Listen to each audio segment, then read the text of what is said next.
And I miss him. I miss him because 4 months after acquiring him, I ditched him. Nicely, sweetly. We still talk. He still has some of his stuff at my apartment. It's all good.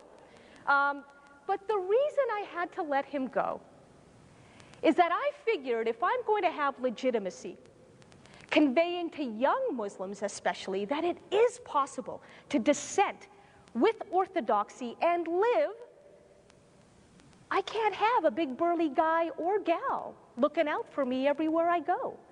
That would be hypocritical. It would be me saying to potential reformers, look, I want you to do what I'm doing, namely speak up, break the silences, but all have the benefit of personal security, and you won't. Good luck, Godspeed, let me know how it goes. Come on. That's not a message that would resonate, and why should it? As the author Lillian Smith stated in the 1940s, when she was one of the very few white Southern voices opposing segregation, in times of moral crisis, right? You have to lead by example.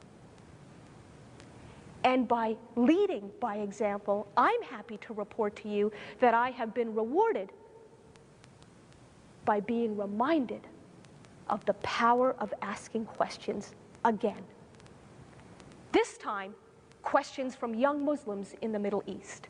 You see, after my book came out, and because of the burst of international publicity it got, my email inbox overflowed with messages from young Muslims in the Arab world asking me, when are you going to get the book translated into Arabic so that we can share these ideas with our friends, whom they assured me are hungry for honest conversations about Islam?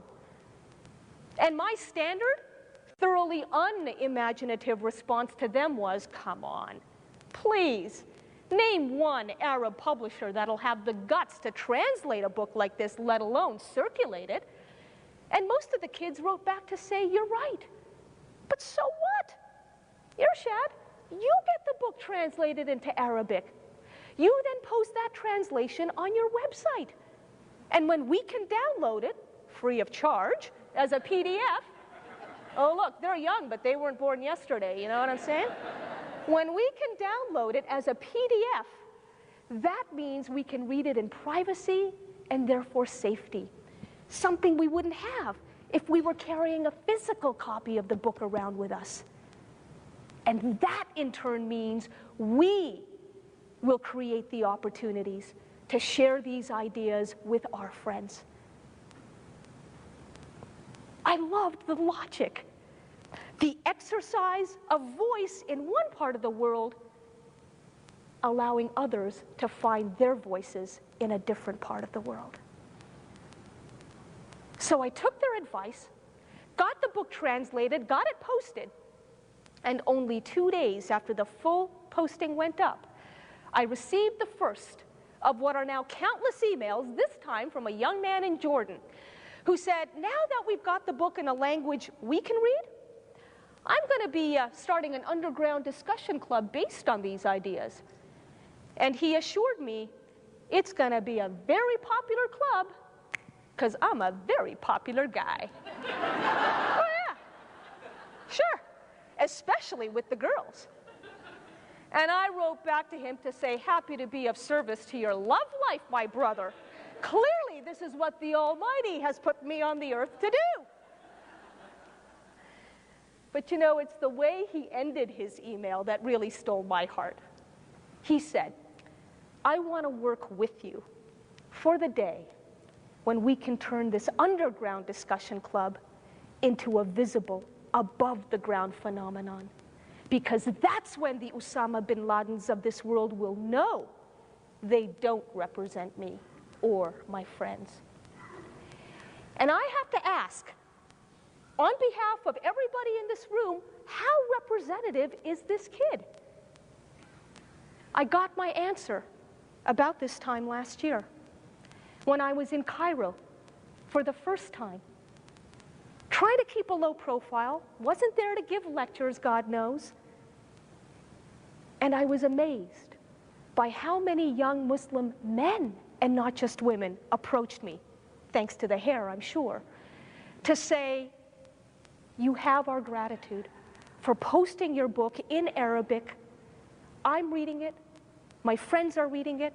It's now making the rounds of the democracy movement.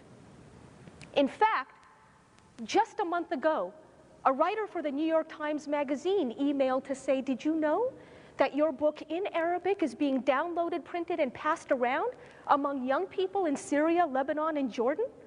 I knew that, but I wanted to know how she knew that. She said she'd seen it with her own eyes.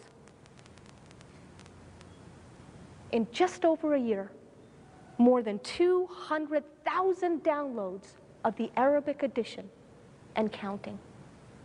And you know, the internet strategy here has been so effective that it's convinced me to get the book translated using my own royalties into 2 more languages in which it can't readily be found in the Muslim world. One is Urdu for Pakistan, and the other is Farsi, exactly, for Iran, where you won't be surprised to hear the book is banned outright. Let me just quickly share with you a wonderful email that I got through my MySpace page 2 weeks ago about the Urdu edition. I'm an anthropologist doing research with Muslim women living in the slums of Calcutta, India. During my last trip there, I showed some of the women your website, and they started reading The Trouble with Islam Today in Urdu. One woman, Amina, runs a small NGO that operates a free school for slum children, and she immediately incorporated your work into her classes. Her first comment, this is exactly what I've been saying, right? Giving voice to those who don't yet have the privilege of exercising it. And now, the whole class is reading and discussing your book together.